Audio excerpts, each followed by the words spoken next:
I can feel the power, I can feel the power. Test 4. You will hear a number of different recordings, and you will have to answer questions on what you hear. There will be time for you to read the instructions and questions, and you will have a chance to check your work. All the recordings will be played once only. The test is in 4 sections. At the end of the test, you will be given 10 minutes to transfer your answers to an answer sheet. Now turn to Section 1.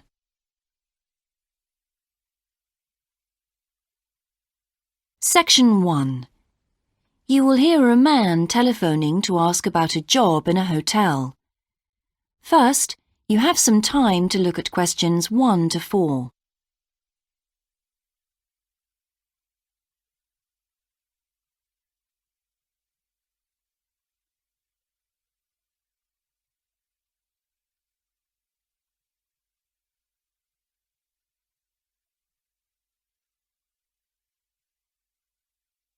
You will see that there is an example that has been done for you.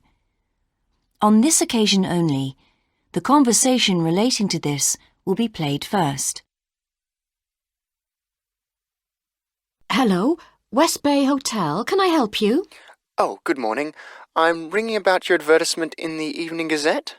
Is that the one for temporary staff? That's right. The advertisement is for temporary staff, so temporary has been written in the space. Now we shall begin. You should answer the questions as you listen, because you will not hear the recording a second time. Listen carefully and answer questions 1 to 4. Hello, West Bay Hotel. Can I help you? Oh, good morning. I'm ringing about your advertisement in the Evening Gazette. Is that the one for temporary staff? That's right. Yes, I'm afraid the person who's dealing with that isn't in today, but I can give you the main details if you like. Yes, please. Could you tell me what kind of staff you're looking for? We're looking for waiters at the moment. There was one post for a cook, but that's already been taken. Oh, right. What are the hours of work? There are 2 different shifts. There is a day shift from 7 to 2 and a late shift from 4 till 11. And can people choose which one they want to do? Not normally, because everyone would choose the day shift, I suppose. You alternate from one week to another. OK, I'm just writing all this down. What about time off? You get 1 day off, and I think you can negotiate which one you want. It's more or less up to you, but it has to be the same one every week. Do you know what the rates of pay are? Yes, I've got them here. You get £5.50 an hour, and that includes a break. Do I have to go home to eat, or...? You don't have to. You can get a meal in the hotel if you want to, and there's no charge for it, so you might as well. Oh, good. Yes, so let's see. I get £231 a week. You'd also get tips. Our guests tend to be quite generous. Before you hear the rest of the conversation, you have some time to look at questions 5 to 10.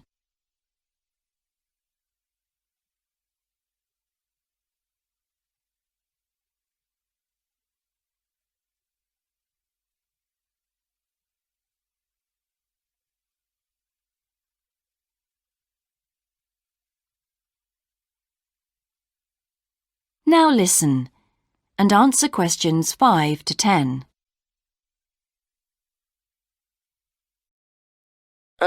Is there a uniform? What about clothes? Yes, I forgot to mention that. You need to wear a white shirt, just a plain one, and dark trousers.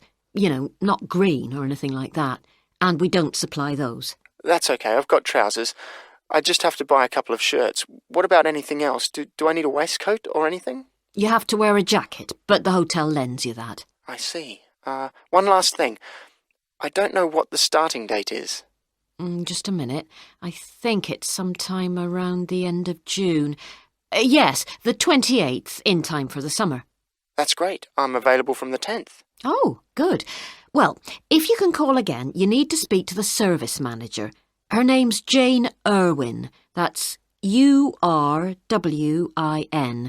And she'll probably arrange to meet you. OK, and when's the best time to ring? Could you call tomorrow? She usually starts checking the rooms at midday, so before then if you can, so she'll have more time to chat. I'll just give you her number because she's got a direct line. Thanks. It's 832-009. 823-009. 832. Oh, OK. Yes, I'll do that. And by the way, she will ask you for a reference, so you might like to be thinking about that. You know, just someone who knows you and can vouch for you. Yes, no problem. Well, thanks very much for your help. You're welcome. Bye. Bye. That is the end of section 1. You now have half a minute to check your answers.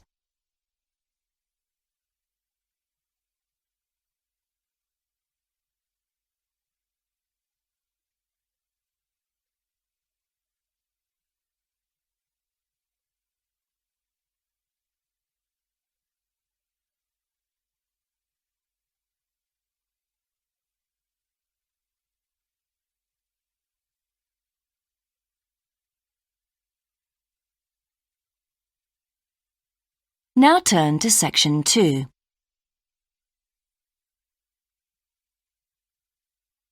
Section 2. You will hear a man being interviewed on local radio about a plan to improve a suburb called Red Hill.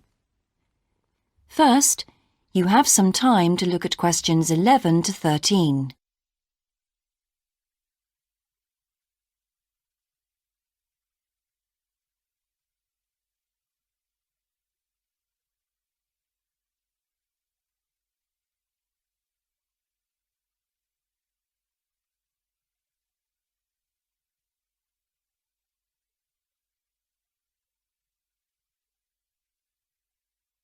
Now listen carefully and answer questions 11 to 13.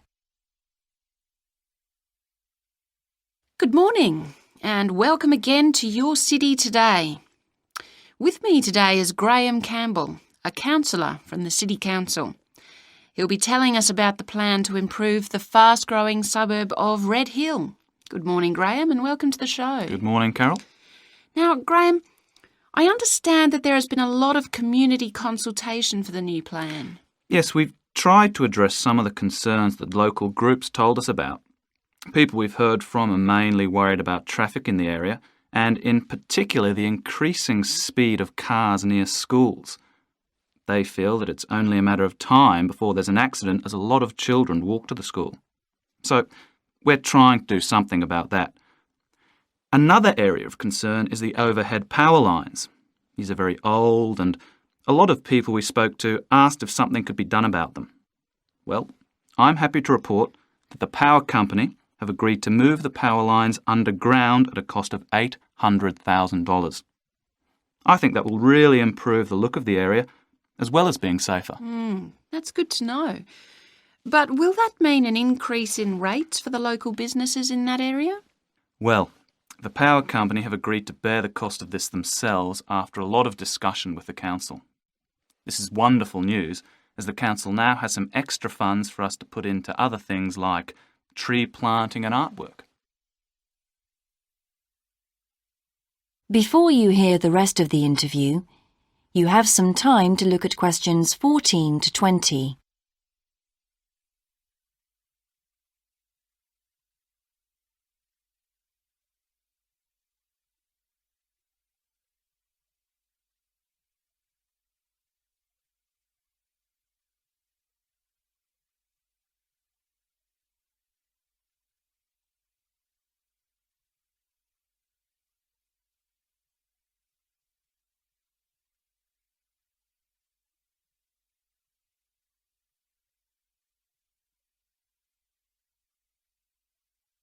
Now listen and answer questions 14 to 20. Now, we've also put together a map which we've sent out to all the residents in the area. And on the map we've marked the proposed changes. Firstly, we'll plant mature pine trees to provide shelter and shade just to the right of the supermarket in Days Road. In order to address the traffic problems, the pavements on the corner of Carberry and Thomas Street will be widened. This will help to reduce the speed of vehicles entering Thomas Street. We think it's very important to separate the local residential streets from the main road, so the roadway at the entrance to Thomas Street from Days Road will be painted red. This should mark it more clearly and act as a signal for traffic to slow down. One way of making sure that the pedestrians are safe is to increase signage at the intersections. A Keep Clear sign will be erected at the junction of Evelyn Street and Hill Street to enable traffic to exit at all times. Something we're planning to do to help control the flow of traffic in the area is to install traffic lights halfway down Hill Street where it crosses Days Road. Now, we haven't only thought about the cars and traffic, of course. There's also something for the children. We're going to get school children in the area to research a local story, the life of a local sports hero, perhaps. And an artist will incorporate that story into paintings on the wall of a building on the other side of Hill Street from the supermarket. And finally, we've agreed to build a new children's playground, which will be at the other end of Hill Street, close to the intersection with Carberry Street. Wonderful. Now, what's the next stage? Well, the final plan will... That is the end of section 2. You now have half a minute to check your answers.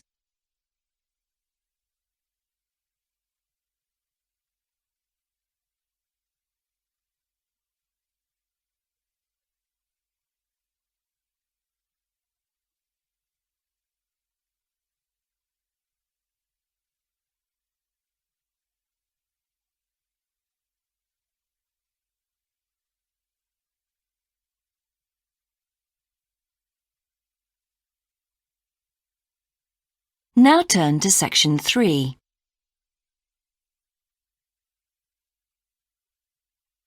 Section 3. You will hear 2 students called Dan and Jeannie discussing their studies at university. First, you have some time to look at questions 21 to 26.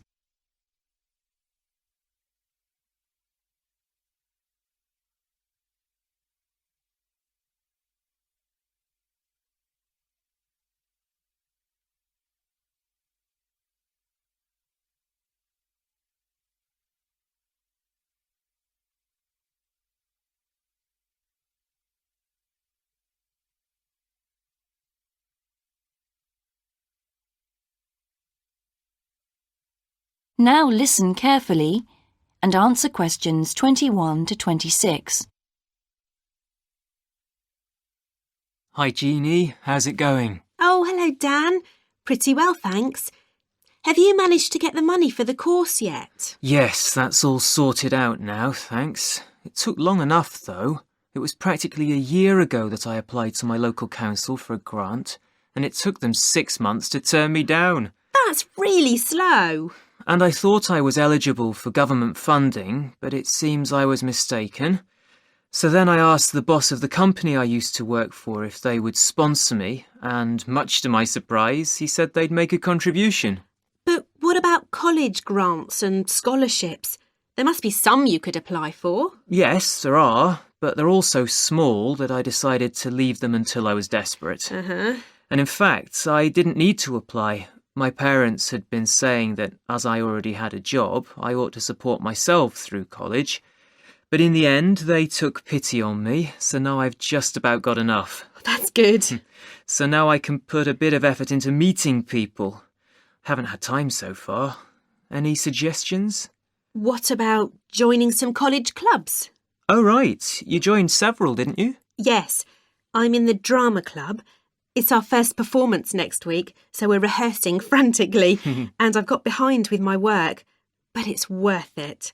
I'm hoping to be in the spring production too. I've never liked acting. Are you doing anything else? I enjoyed singing when I was at school, so I joined a group when I came to college. I don't think the conductor stretches us enough, though, so I'll give up after the next concert. And I also joined the debating society. It's fun, But with all the rehearsing I'm doing, something has to go, and I'm afraid that's the one. Do you do any sports? Yes, I'm in one of the hockey teams. I'm not very good, but I'd really miss it if I stopped. I decided to try tennis when I came to college, and I'm finding it pretty tough going. I'm simply not fit enough. Nor me. I think I'll give that a miss. I'm hoping it'll help me to build up my stamina, but it'll probably be a long haul. Good luck. Thanks. How are you finding the course? I wish we had more seminars. What? I'd have thought we had more than enough already. All those people saying clever things that I could never think of. It's quite interesting, but I wonder if I'm clever enough to be doing this course. I find it helpful to listen to the other people. I like the way we're exploring the subject and working towards getting insight into it. How do you get on with your tutor? I don't think I'm on the same wavelength as mine, so I feel I'm not getting anything out of the tutorials. It would be more productive to read a book instead. Oh, mine's very demanding. She gives me lots of feedback and advice, so I've got much better at writing essays. And she's helping me plan my revision for the end-of-year exams. Do tell me, I always struggle with revision. Before you hear the rest of the discussion, you have some time to look at questions 27 to 30.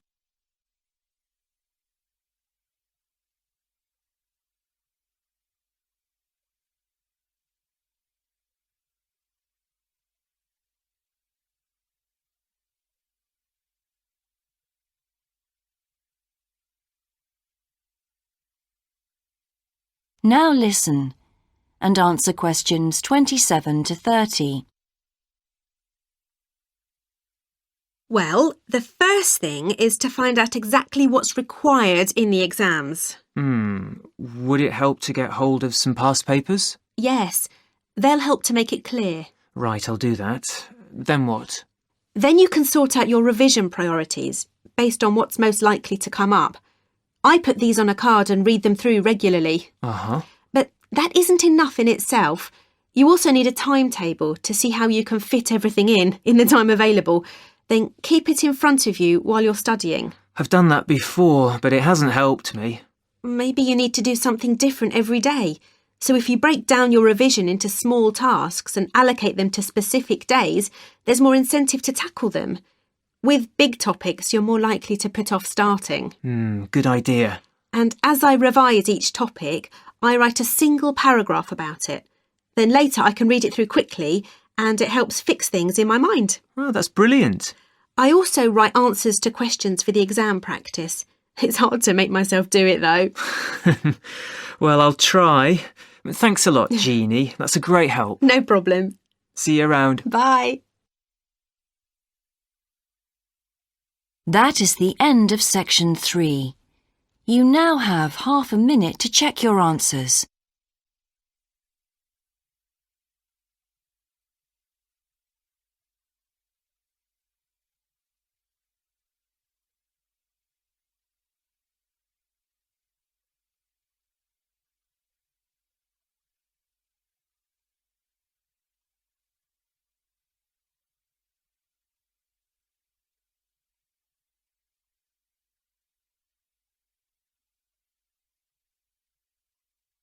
Now turn to section 4.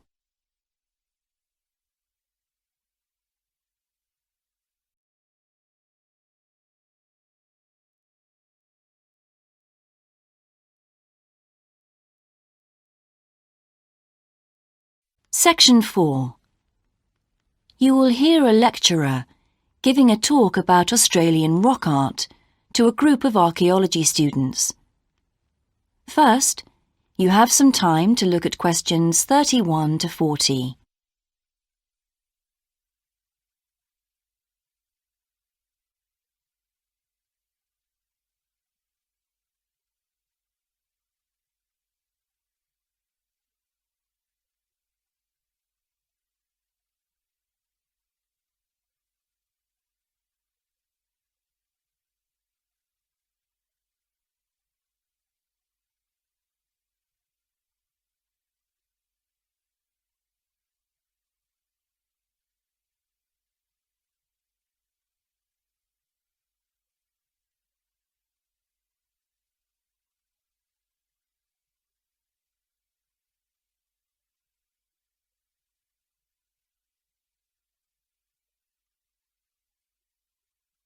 Now listen carefully and answer questions 31 to 40.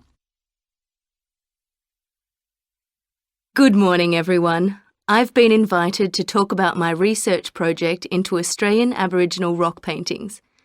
The Australian Aborigines have recorded both real and symbolic images of their time on rock walls for many thousands of years. Throughout the long history of this tradition, new images have appeared and new painting styles have developed.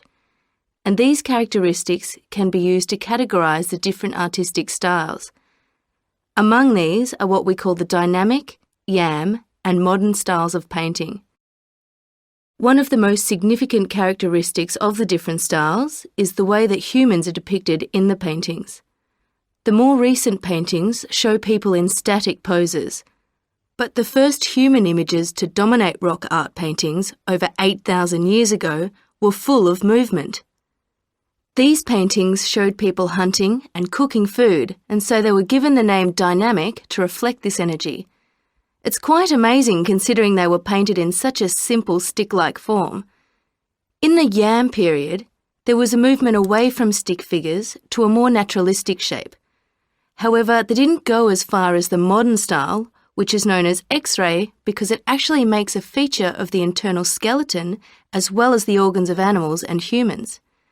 The yam style of painting got its name from the fact that it featured much curvier figures that actually resemble the vegetable called a yam, which is similar to a sweet potato. The modern paintings are interesting because they include paintings at the time of the first contact with European settlers. Aborigines managed to convey the idea of the settlers' clothing by simply painting the Europeans without any hands, indicating the habit of standing with their hands in their pockets. Size is another characteristic. The more recent images tend to be life-size or even larger, but the dynamic figures are painted in miniature. Aboriginal rock art also records the environmental changes that occurred over thousands of years. For example, we know from the dynamic paintings that over 8,000 years ago, Aborigines would have rarely eaten fish and sea levels were much lower at this time. In fact, fish didn't start to appear in paintings until the Yam period, along with shells and other marine images. The paintings of the Yam tradition also suggest that during this time, the Aborigines moved away from animals as their main food source and began including vegetables in their diet, as these feature prominently. Freshwater creatures didn't appear in the paintings until the modern period from 4,000 years ago.